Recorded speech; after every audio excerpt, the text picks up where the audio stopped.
Just as a quick reminder, there's still time to sign up for my Domination Qualifier. I'm hosting a tournament sponsored by Creative Assembly, the top two of which go on to fight in a grand final next weekend. But yes, tomorrow, or today possibly for some of you when you're seeing this, Saturday is the tournament. So be sure to check out the link in the description or the pinned comment if you're interested in trying your hand at some glory and possibly gold. It will not be paid in gold, the prize money, but there is some prize money involved. Today we're going to take a little palette cleanser from the DLC stuff and have a look at this replay from Slate X, and already we've got some madness going, so let's take a look at what we've got here. There's the Sunmaker, of course, out here in the distance, Regiment of Renown, Hellstorm Rocket Battery, and then to top that off, we've got 3 rank 9 Helblaster volley guns, gives them maximum fire rate and accuracy. And there's a General of the Empire with nothing on him, just to run in there and probably sacrifice himself, try and break up this advance. A Light Wizard to basically do the same thing, except he doesn't have to actually sacrifice himself. He just nets units. And then we've got some Free Company Militia, including their Sterling's Revenge, Regiment of Renown. And in the back, a vanguard of Outrider Grenade Launchers and some Pistoliers.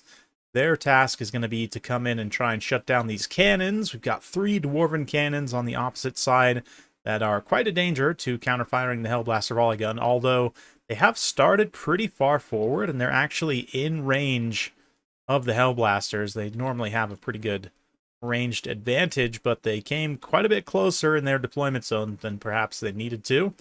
And then, yeah, we've got some Minor's Blasting Charges, Dwarf Warriors as well, plenty of Quarrelers with great weapons for some reason. I guess maybe expecting to be charged by some Knights, wanted some armor-piercing damage. But that will, of course, remove their missile block chance, which will matter really only for the Free Company Militia and the Pistoliers. Can't block rockets.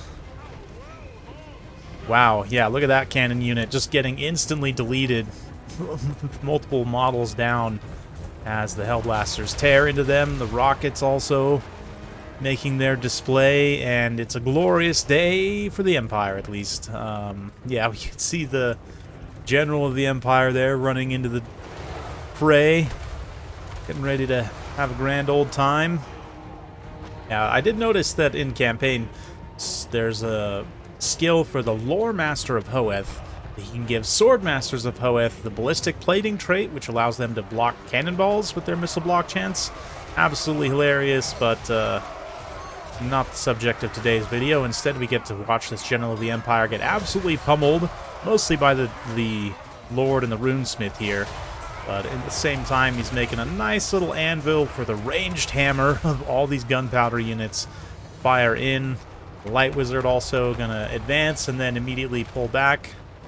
And the Free Company also charging into melee here. Again, just to break up the advance of this Dwarf army. And then as the other units get forward, the Outriders can come in, try and blow up those light armor crews, of course. Outriders don't have the best AP values, quite squishy as well, so the counterfire from the Quarrelers will do quite a bit of damage to them.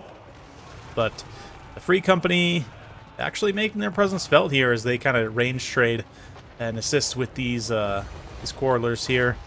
So yeah, we'll keep a little bit of a wide view for now, watch the gunfire go off in this beautiful arc. Basically a full surround, almost, that Slate has created here with its gunpowder units. And the Dwarf Lord just getting absolutely sniped by this Helblaster volley gun. Incredibly accurate fire. And is he done? Oh, yep, he's done. Okay. The Dwarf Runesmith as well just gets absolutely sniped. And honestly, the accuracy and the fire rate of those rank 9 Hellblasters, absolutely insane. Very, very high damage.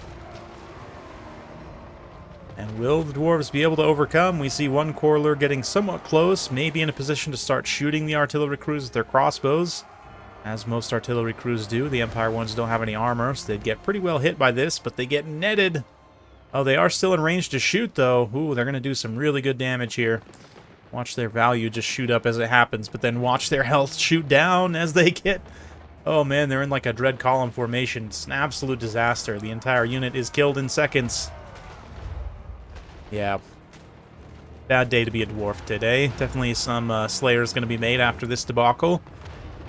But the Pistolier is going to do a patented Dov plays charge. Yeah. I am known for charging in my Missile Cavalry, although usually I do it to the Missile Cavalry's death and destruction, and probably me losing the game. But instead here, they're going to very safely charge this cannon crew, shut them down, make sure there's no funny business going on over there. The Free Company continuing to slog it out. Actually, the Sterling's Revenge, even though they're not the best melee unit in the world, have significantly better combat stats than these miners with their attack and defense. So they are kind of just winning that combat in melee, which is quite interesting. But, yeah, the Pistoliers and the Outriders being used to chase some routing units here. A pretty much full health Dwarf Warrior went and shut down the Sunmaker there, but then comes back over to get netted and blasted by the Helblasters. Really see the penetration on those multi-shot cannons as the shots just go straight through multiple ranks of Dwarves there. Really, really tough for the Dwarves. Oh man, little Runesmith action here. He gets in, maybe shuts down one more of those volley guns. This one, I believe, had a couple of its models destroyed by the cannons in that initial trade as well, but relatively short one. Going to be a victory for Slade, and I just absolutely love this. You might call it madness, but it's, you know, his matchup has been very Dwarfs favored for a long time, although the Empire versus Dwarfs DLC changed that somewhat for the Empire's favor. This, though, is something you can do to catch your opponent off guard. Rank 9 Helblasters. Yeah, one of them gets almost 1900 damage value. Very impressive. I think we'll have to check the cost real quick after the fact. I always forget how much this actually costs in realistic battle. But, yeah, Sterling's Revenge also do okay. Pistoliers get some decent value chasing routing units, getting after those cannon crews and whatnot. One grenade launcher also does okay. Sunmaker basically pays for itself. On the Dwarven side, I mean, I guess I can real quick scroll through the values, but there's not really going to be a lot worth taking a look at here. I guess a few of the Quarrelers did okay. One of the cannons got some pretty good value, probably the one that destroyed a couple of unit models of this Helblaster, but yeah, I mean, sometimes you need to have some fun, do something a little different, and that's why I always appreciate when Slade sends me replays of him doing just that. So 1,000 base cost, which means rank 9 is going to set you back only 1369. Very nice, so not too bad at all. And Slade was definitely able to pay for 2 out of the 3 there, definitely. So great stuff all the way around. Hopefully you enjoyed that. Be sure to check out the tournament link down in the description below. Once again, if you want to get involved, definitely would love to have you. It should be a lot of fun. I actually need to go right now, go off and pick the maps for it, which should be done by the time you're seeing this video. But anyway, thank you all so much for watching. It's been my pleasure. We'll see you next time.